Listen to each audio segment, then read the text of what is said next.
রাস্তায় আসতে আসতে আমাদের এক ছাত্র ভাই, বিশ্বসেরা হাফেজ, নাম সাইফুর রহমান তকি। কি নাম? সাইফুর রহমান তকি। আমার থেকেও ১.৫ বছরের ছোট।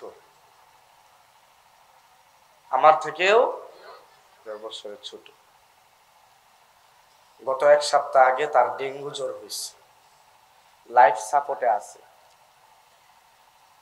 তার সমস্ত অঙ্গের কিডনি, লিভার, মাথার ব্রেন সবকিছু ড্যামেজ হয়ে গেছে।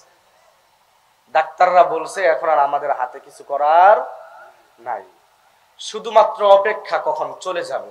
তোমার বন্ধু স্বাভাবিক অবস্থায় দুনিয়া থেকে চলে গেছে। ও প্রিয় যুবক ভাই, কবে নামাজ পড়বা? কবে নামাজ পড়বা? ২৫ বছরের পরে নামাজ পড়বা? ৩০-এর পরে নামাজ পড়বা? ৪০-এর পরে উমরা হজ করে আইসা তারপর নামাজ পড়বা? না। তোমাদেরকে নিয়ে তো অনেক মেসাল দিছি, আজকে আমাদের মেসাল শুনো। আমাদের মতো হাফেজে কোরআন আর আলেমদের মেসাল শুনো। আমাদের মাঝেও এক যুবক ভাই, যার বয়স মাত্র ২৩ থেকে ২৪ হবে, ডেঙ্গু জ্বরে সেও আল্লাহর ডাকে সাড়া দেওয়ার অপেক্ষা শুধুমাত্র। তো তুমি কিভাবে বেঁচে যাবা? কিভাবে, কোন গ্যারান্টি দিয়ে তুমি এই আশ্বাস আর আত্মবিশ্বাসের সাথে বেঁচে থাকো যে নামাজ পড়বো আরো কিছুদিন পরে, ভালো হয়ে যাব আরো কিছুদিন পরে, দাড়ি রাখবো আরো কিছুদিন পরে, কোরআন শিখবো আরো কিছুদিন পরে? কোন আত্মবিশ্বাসের উপর তুমি এইটার উপর বেঁচে থাকো? কে তোমাকে আত্মবিশ্বাস দিছে যে তুই এতদিন বাঁচবি, ৩০ বছর বাঁচবি, ৪০ বছর বাঁচবি? এই আত্মবিশ্বাসটা তোমাকে কে দিছে? কেউ তো তোমাকে দেয় নাই। তোমার আমার চোখের সামনে কত মানুষ চলে যাচ্ছে।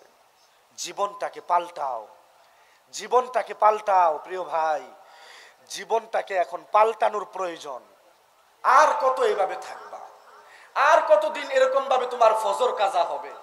আর কতদিন মুয়াজ্জিন হাইয়া আলাস সালাহ হাইয়া আলাল ফালাহের ডাক দিবে, তুমি ফজরের আজানের সময় ঘুমাবা? আর কত জোহর কাজা করবা, আসর কাজা করবা? আর কত অজুহাত দেখাইবা? অজুহাতের দিন শেষ প্রিয় ভাই। অজুহাতের দিনকে শেষ করে এবার নামাজের দিকে আসো, দ্বীনের দিকে আসো, ইসলামের দিকে আসো, ইহদিনাস সিরাতাল মুস্তাকিমের উপরে আসো। এই যে উলামায়ে কেরামরা এত বুঝাইতেছেন, এত হাত জোর করে বুঝাইতেছেন, তারপরেও পরিবর্তন কেন আসে না আমাদের মাঝে? পরিবর্তনশীলতাটুকু নিয়ে আসো প্রিয় ভাই। শুধু এই দুইটা জিনিস, নামাজ পড়েন, নামাজকে ঠিক মতো আদায় করেন। আজকের এই প্রোগ্রাম থেকে যেই মালিক আপনাকে এত নিয়ামত দিছে, আমি আর আপনি যে এত নিয়ামত পাইছি, অক্সিজেন নিচ্ছি, খানা খাচ্ছি, দুই চোখে দেখতে পাচ্ছি, আমার আপনার হাত পা আঙ্গুল কিডনি সবকিছু চলতেছে, এই সব কিছুর পরেও পুরা সুতার গুটি যখন আল্লাহ তাআলা গেঁথে রাখছেন, সুতার মাথাটা কার কাছে রেখে দিছেন? আল্লাহ পাকের কাছে রেখে দিছেন। রহমান তার কাছে সুতার মাথাটা রেখে দিছেন। বান্দা যখন ওই সুতার মাথাটাকে টান দিব, তুমি কিন্তু ঠিক থাকতে পারবা না। তোমাকে ধরতে কিন্তু আমার অনেক কিছুর প্রয়োজন নাই। আর সে আজিম থেকে জমিনে আসার দরকার নাই, ওইখান থেকে বসেই শুধু কুন ফায়াকুন বলবো, সুতাটা টান দিব, আর তোমার মাথার ব্যথা দিয়ে তোমাকে আমি ধরতে পারি, তোমার শরীরে একটা ছোট্ট ফুরা দিয়ে আমি তোমাকে ধরতে পারি, তোমার নিঃশ্বাসকে 1 মিনিটের জন্য বন্ধ করে দিয়ে আমি তোমাকে ধরতে পারি, তোমার একটা পাকে ভেঙে দিয়ে আমি তোমাকে ধরতে পারি, তোমার একটা কিডনিকে ড্যামেজ করে দিয়ে আমি তোমাকে ধরতে পারি, তোমার একটা চোখকে অন্ধ করে দিয়ে আমি তোমাকে ধরতে পারি। বান্দা, সুতার টান দিয়া তোমারে অনেক কিছু করতে হবে না, যে কোনো একটা কিছু দিয়েই তোমাকে ধরা সম্ভব। বান্দা, এই এত নিয়ামত পাইলা আর আমি আল্লাহরে ভুইলা গেলা, তুমি কেমনে মনে রাখবা, কেমনে বুঝবা, কেমনে তোমারে আমি এই ওয়াদা করব যে সেই কঠিন কিয়ামতের ময়দানে আমি আল্লাহ তোমারে স্মরণ রাখবো? তুমি তো দুনিয়ার জিন্দেগি পায় দুনিয়ার পিছনে দৌড়াইছো, দুনিয়ারে ভালোবাসছো, দুনিয়ার পিছনে দৌড়াইছো, অর্থ সম্পদ টাকা পয়সা মান সম্মান এইগুলোর পিছনে দৌড়াইছো।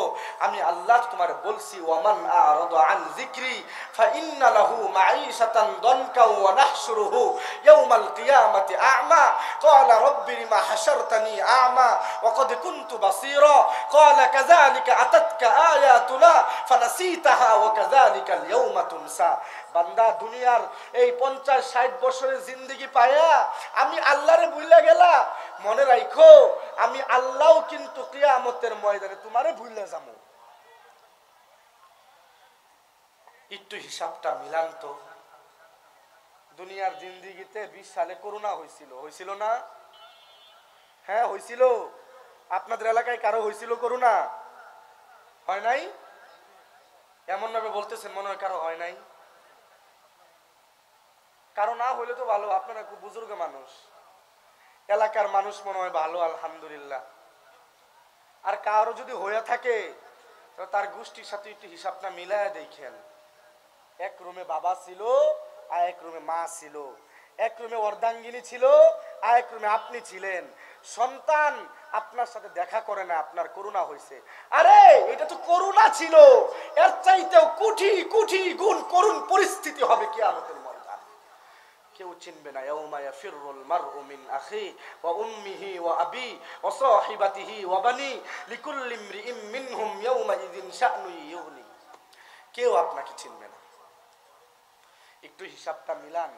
যে আল্লাহ আপনার আমারে এত নিয়ামত দিল, ওই আল্লাহ আমি আর আপনি ভুলে গেলাম। ওই আল্লাহ কোরআনে বলতেছে বান্দা তুই আমারে ভুলে গেলে কিন্তু আমি তোদেরকে ভুলে যামু। ওই কোরআনের তাফসীর আবার আপনাদেরকে শুনাইলাম, শোনানোর পরে বাসায় গেলেন, আবার কালকে থেকে যেই সেই। আল্লাহর কি কইবেন?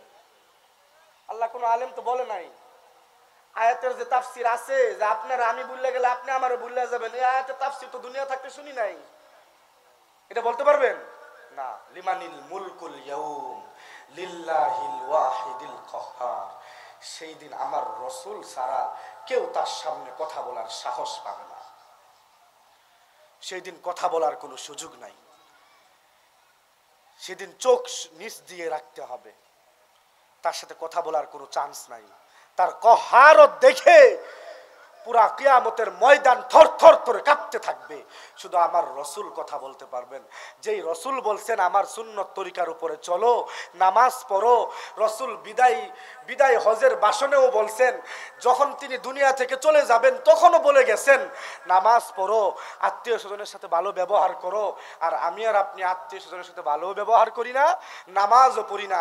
ওই রসুল আবার আমার আপনার সাফায়াত করবে, এই আশাও আমি আর আপনি করি। হিসাবটা কিভাবে মিলে বলেন?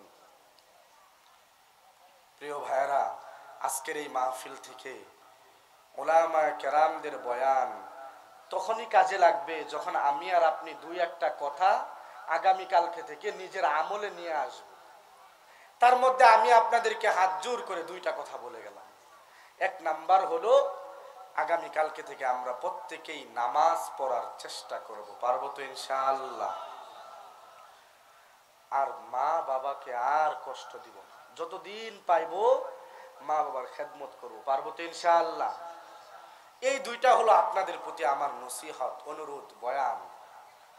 এবার আপনাদের কাছে আমার একটা চাওয়া থাকতে পারে না? এত কষ্ট করে আইসি দূর থেকে, থাকতে পারে? টাকা চামু না, টেনশন করেন না।